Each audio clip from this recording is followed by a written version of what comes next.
do you become then?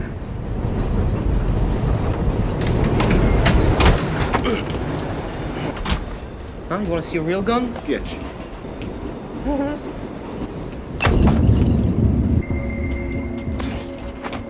I have to teach you about sharing.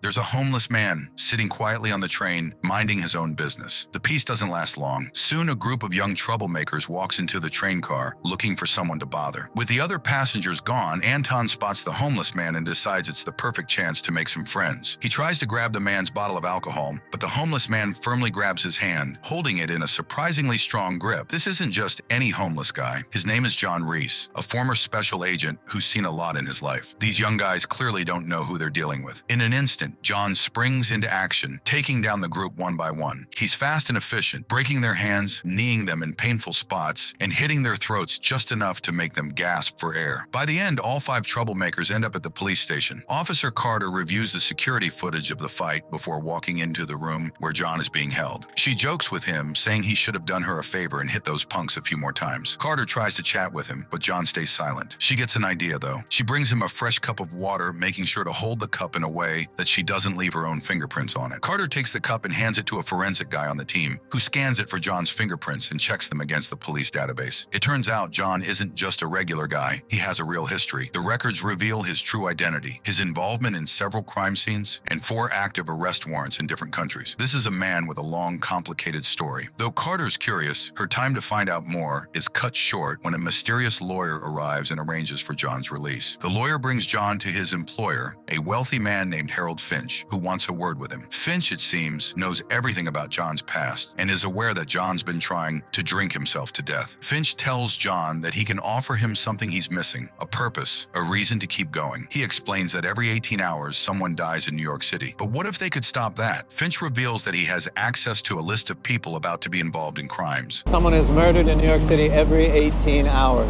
What if you could stop those? A list of people who are about to be involved in very bad situations. They have no idea that anything's about to happen to them. Most of them are just like her. Her name is Diane Hansen. She might be the victim. She could be the perpetrator. I want you to follow her, figure out what's going to happen. So what do you think? Meanwhile, John thinks Harold is just a rich guy who's stalking his ex-girlfriend, so he simply walks away. Harold's men try to stop him. Later, he spends some time in a hotel where he shaves to change his look. That night, Finch sets him up, playing a recording of a murder that happened 3 years ago, right in the room next to John's. Finch jokes, saying John is too late, and adds that John was also too late to save his friend, Jessica. This reveals that John had a girlfriend he loved and lost. Even though John is mad at Finch, he starts to believe working with him could mean saving lives, so he agrees to team up. Harold then takes John to his operations center, and John realizes Harold's list doesn't contain names. It has only these social security numbers of people who might be involved in crimes. First, you break into their home and go through all their stuff. Email, financial records. Then you hack into their cell phone.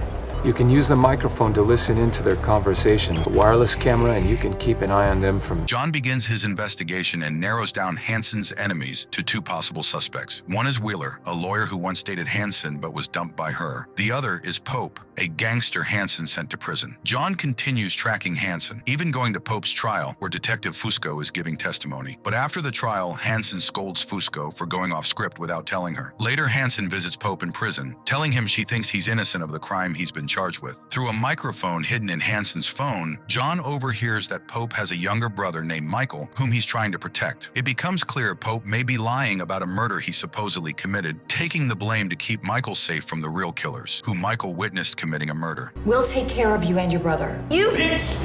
Keep your damn mouth shut.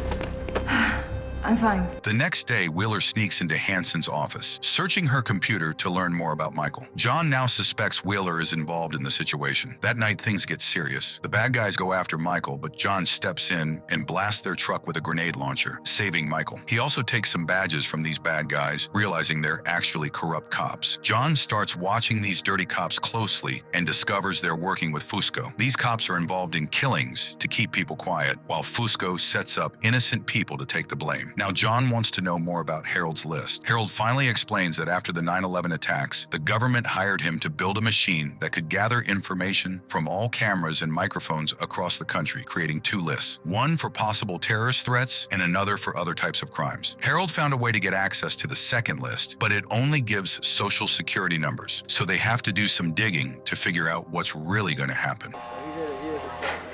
Lawrence Pope was stabbed to death last night in his cell. John keeps working, believing Hansen is in serious danger, but he soon finds out that Hansen is actually working with the corrupt cops who just killed Pope in his cell the previous night. Hansen even tells these dirty cops to kill Wheeler too, because he's starting to uncover too much. As Fusco sneaks up behind John with a gun, he takes him out to the desert, planning to kill him there.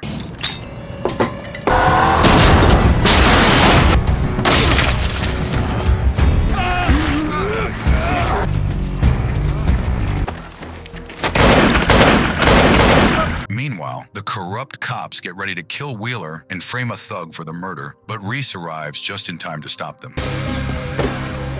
I can't do that.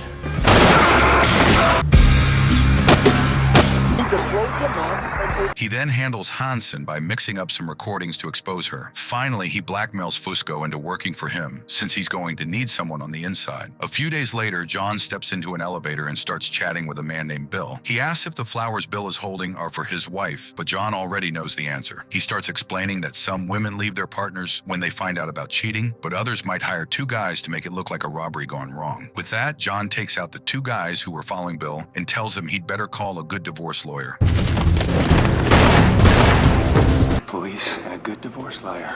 The next day, Harold gets a new number from the machine, meaning there's another person for him and John to help. This time, it's a girl named Teresa, but her case is unusual. Harold takes John to a cemetery saying that Teresa is supposed to be here. He explains that Teresa's father was a real estate developer who went bankrupt when the market crashed. It drove him mad, and he killed his family on a weekend trip before ending his own life. But Harold insists that the machine sees everything, so if her number came up, it must mean Teresa is still alive. Reese goes to Fusco and asks for the police file on the case. Fusco has no choice but to hand it over. After reading the file, John tells Finch that this wasn't a family tragedy. It was a professional hit made to look like the father did it. Harold wonders how John can tell, and John explains that this is exactly how he'd do it. Soon, Finch uses his tech skills to locate the girl, and John heads after her. Teresa notices she's being followed and manages to escape before John can catch up to her.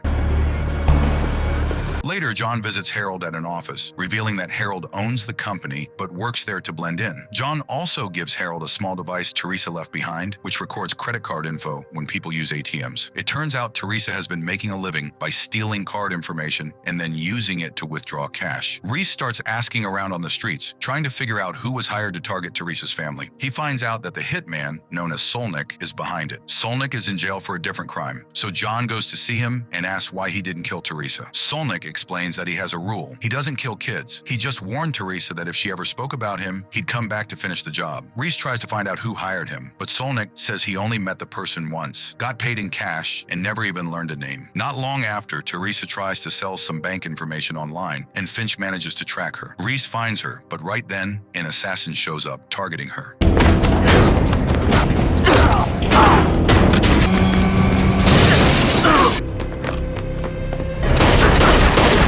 John steps in, saves her, and takes her to a hotel. There, Teresa tells him that her father blamed her Uncle Derek for everything that happened. John tracks down Derek and finds out that he worked with two big-time contractors to get his brother killed, knowing that he'd inherit the land. The value of the land has skyrocketed, now worth 40 times its original value. But since Teresa is alive, they want her gone, so she doesn't inherit the land. John finds one of these contractors and crashes a big truck into his car, demanding he call off the hit on Teresa, but the contractor says it's already in motion. Meanwhile, at the hotel, the assassin searches for Teresa. Harold tries to guide her out through the fire escape. I can see him. This way.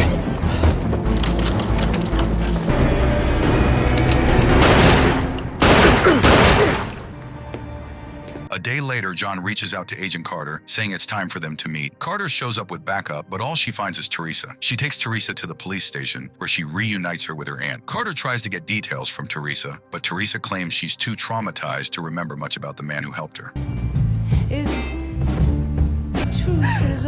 Finally, Reese drops by Harold's office again, but Harold has already moved to a new spot. When John calls him, Harold reminds him that he values his privacy and asks John not to call unless absolutely necessary. They barely get a chance to rest before the machine spits out a new number. This time, the number belongs to a man named Joey, a decorated soldier who's received several medals for bravery. Reese starts watching Joey, who works as a groom at a hotel. Not long after, Joey sends a strange message to someone and leaves his job. John follows him to a bank, where Joey, now wearing a mask, and a partner robbed the place. Open the door. Not a good idea, pal. Enough! I'm back, Mr. Reese. Afterward, Harold suggests they turn Joey in before anyone gets hurt, but Reese wants to understand why a decorated soldier would be robbing banks. He keeps a close eye on Joey and learns that Joey is part of a group of ex-soldiers who are now involved in robberies. Reese starts gathering info to build a cover story. He meets an old sergeant named Sam who owns a bar. Reese acts like he's looking for high-paying work and even mentions a so-called Marine friend who recommended him, even though that friend isn't actually real. A few days later, Finch arranges for the driver on Joey's team to get arrested, opening up a spot. This lets Reese join Joey's crew. I don't know anything about those. At the same time, Carter is watching footage from the bank robbery and spots John saving a guard by stopping him from reaching for his gun. Come on. What we got? I'm just an ex-soldier that needs some money fast. Big fella's got it tattooed all over his arm. You don't call us. When John meets Harold, he tells him that Joey doesn't seem like the type to harm innocent people. John points out that there's a big difference between fighting in a war and hurting regular people. Hi, sweetie. Looks like Joey's other woman. Reese later accidentally runs into Joey and asks when the next job will be. Joey says it depends on Sam, who's the one giving orders. As they get closer, Reese picks a fight with two bankers and then starts asking Joey if he has kids, noticing he's tied to two different women. Joey, wanting to keep his personal life private, only says he has some things to take care of. A few days later, the gang calls Reese in for another job, while the police manage to identify one of the gang members. This time, the crew robs an underground casino run by the mafia and leaves just before the cops show up. Sam gears the team up for another hit, and Harold thinks it's time to stop them. But Reese asks for more time because he wants to help Joey. He's found out that one of the women Joey meets is his girlfriend, while the other woman is the wife of a war buddy. Joey's friend has a daughter, and Joey's trying to gather enough money to help secure her future. John joins the team for the next job, where they're supposed to steal case files linked to a man named Elias. Finch discovers that Sam is actually setting up the team for failure and warns Reese. Get up! Get up! Move! Now move, Teddy, I got you. When the team hands over the files to Sam, he betrays them and kills the others. But Reese steps in just in time to save Joey and advises him to leave town and start fresh. Later, Sam hands the files to a mysterious figure. But when Reese catches up to Sam, he finds him already dead. After all the tension, Harold decides to go see a doctor. While he's there, he talks about his back pain and gets a prescription, but his real goal is to sneakily steal the hospital's radio because the machine has flagged Dr. Tillman, a doctor there, as someone who may need protection. Reese and Finch have to find out why. John starts keeping an eye on Dr. Tillman and sees that her life seems lonely and revolves entirely around her work. One night she goes out and a man tries to flirt with her. Reese steps in to help, but he notices another man, Andrew, who had bumped into Dr. Tillman earlier that day. Reese returns the favor by bumping into Andrew and finds out he has drugs on him. Talking to the bartender, Reese learns that Dr. Tillman comes to this club every night, which likely caught Andrew's attention. The next day, John breaks into Andrew's place and takes files from his computer. Going through them with Harold, they discover that Andrew is a predator who's always looking for ways to exploit women. He has a shady history from college, but somehow his record was cleared. Meanwhile, Carter reviews footage of John's team breaking into headquarters to steal the case files. She notices a brief moment where Harold and one of the thieves exchange a few words. We're supposed to be drug dealers. You got me confused. Well, that leaves you on the hook for $1 million. We want our money. Dad, come on, let's play. Bring us the money in 2 days. Later that night, John watches Andrew approach Dr. Tillman at the bar. They flirt a bit, and Andrew invites her to come back to his place, but she turns him down. As he walks away, Tillman quietly follows him, keeping a close eye on his every move. John calls Finch, explaining that Andrew isn't actually stalking Tillman. Instead, she's stalking him. John then asks Fusco to help him dig up Andrew's old file. Terrera's from Sinaloa. I spent a little time in Mexico. Andrew bent his expunged record. Even an added bonus. I get the ME report. I do a lot of things for you. You gotta protect me. So I'm working for you now? Not gonna be hard to find another one just as useful as you, with less baggage. Reading it, John pieces together the story. Back in college, Andrew was accused of assaulting a young woman, but the charges were dropped because she reported it too late. Sadly, that young woman later took her own life with an overdose, and she was Dr. Tillman's sister. Now Tillman is out for revenge, and the machine flagged her number because she's planning to kill Andrew. Harold then has a visit from Carter, who questions him about his interaction with the thief. Harold lies, saying the thief just warned him not to stare. Meanwhile, John keeps digging and finds out that Tillman has bought enough chemicals to completely dissolve Andrew's body after she kills him. John's plan is to somehow make Andrew disappear in a way that will stop Tillman from going through with her plan. Not too easy to replace, huh? Detective?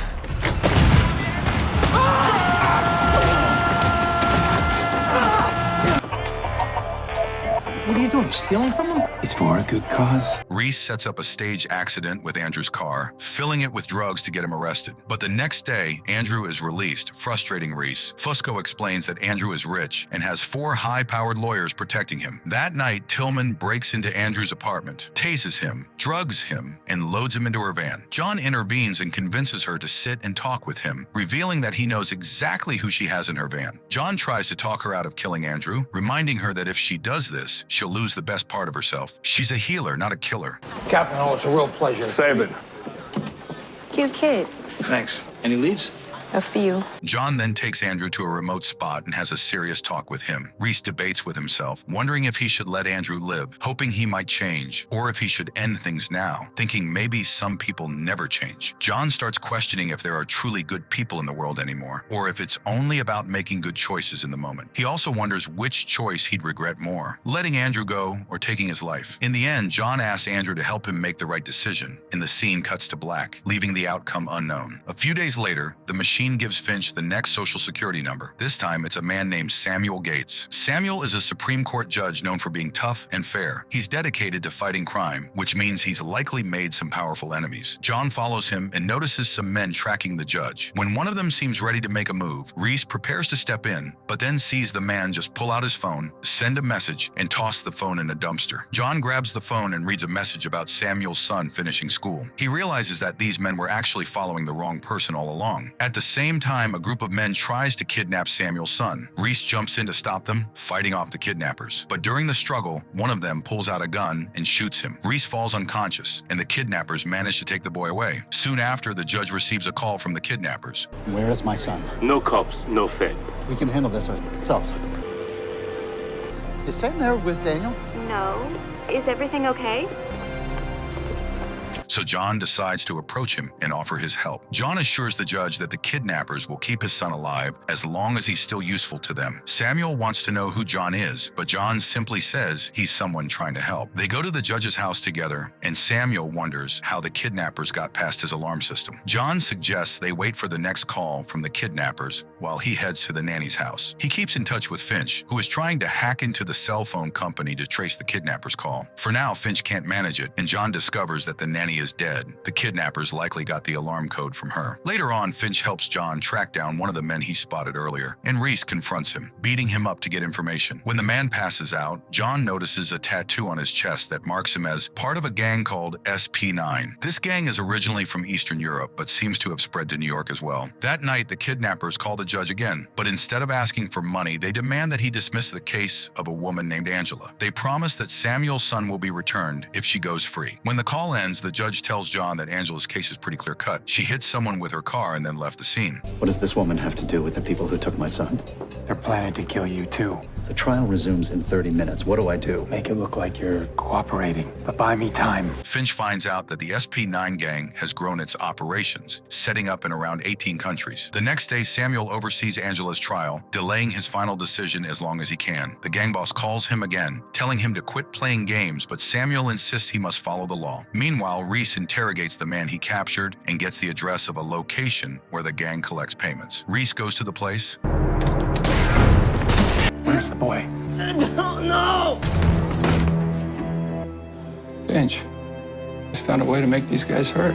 Finch listens in on Angela's conversation with the gang boss and figures out that Angela works at a bank where she helps create software meant to catch money laundering. With one click, she could disable it, which would probably help the gang boss move dirty money around. The gang uses online payment methods to cover their costs, including paying people like lawyers to work for them. Upon further review, I'm reversing my decision. Doesn't pass the balancing test, counselor. Then I move for a mistrial. Denied. The next day, Finch pretends to be an employee at the bank to gather more information from the servers. As the trial continues, John is still searching for Samuel's son, but realizes the boy isn't where he thought he'd be. With no news about his son's location, We find the defendant not guilty on all charges. the gang boss calls Samuel and tells him to come pick up his son. Hello, Angela. But John suspects that they actually plan to kill the judge when he shows up. When Samuel arrives at the spot, the kidnappers tell him to say goodbye to his son, as if it's his last chance. But then Reese arrives with Angela and starts revealing what he knows. Angela explains that she turns off the anti-money laundering software at the bank for 3 minutes each morning, letting the SP9 gang make their money moves without getting caught. Realizing their operation is at risk, the gang boss orders his men to kill everyone. Things quickly turn into a shootout, and after an intense fight, the gang is defeated. Finch makes sure to send proof to a lawyer, so Angela ends up in jail, and the police later find her tied up alongside the gangsters. Later on, Reese has to pretend to be a driver, following instructions from the machine. He meets a woman named Zoe Morgan, acting as her new driver. Zoe, being cautious, calls the company to confirm the driver switch, and Finch, covering for John, answers the call, assuring her it's all legit. John drives her to a spot where she pays a guy to get a gun. However, back at her apartment, Finch finds she already had another gun. John figures that she must have bought this new gun because it's untraceable.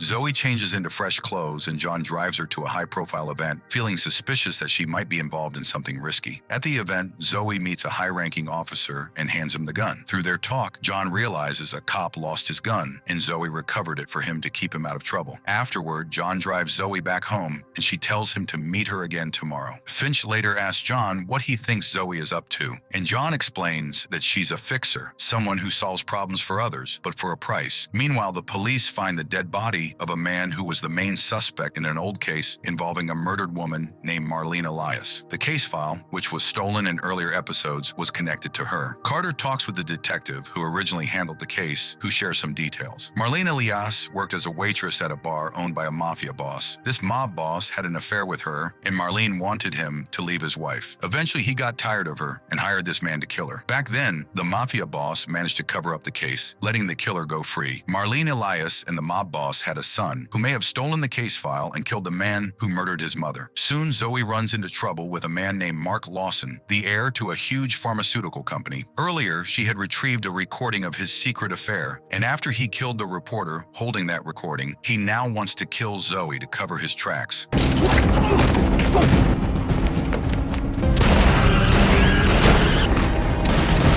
Who the hell are you? We're in the same business, fixing problems. We need to find the journalist who sold you that recording, find out what's on it. While Finch poses as a major shareholder in the pharmaceutical company to confront Mark. Through Harold's digging, they discover that Mark killed the woman he had an affair with, but the story goes deeper. Not only did the woman have an affair with him, but she was also about to reveal a huge scandal about one of the company's drugs. Mark couldn't let that come out, so he decided to silence her permanently.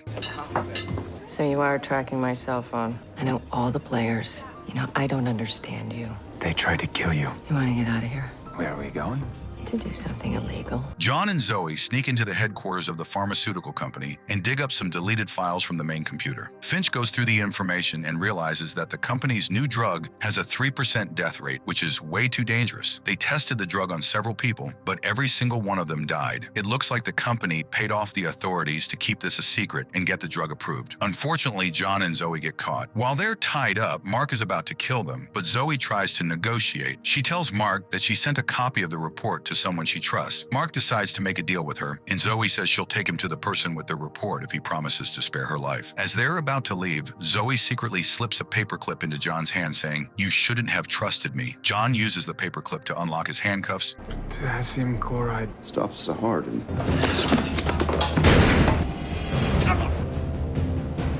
In the end, they reveal all the information they found, and the pharmaceutical company is finally held responsible for its crimes. As they say goodbye, John tells Zoe to try to stay out of trouble, but she replies that staying out of trouble just isn't an option for her. Miss Morgan, stay out of trouble. Not gonna happen. You got my number.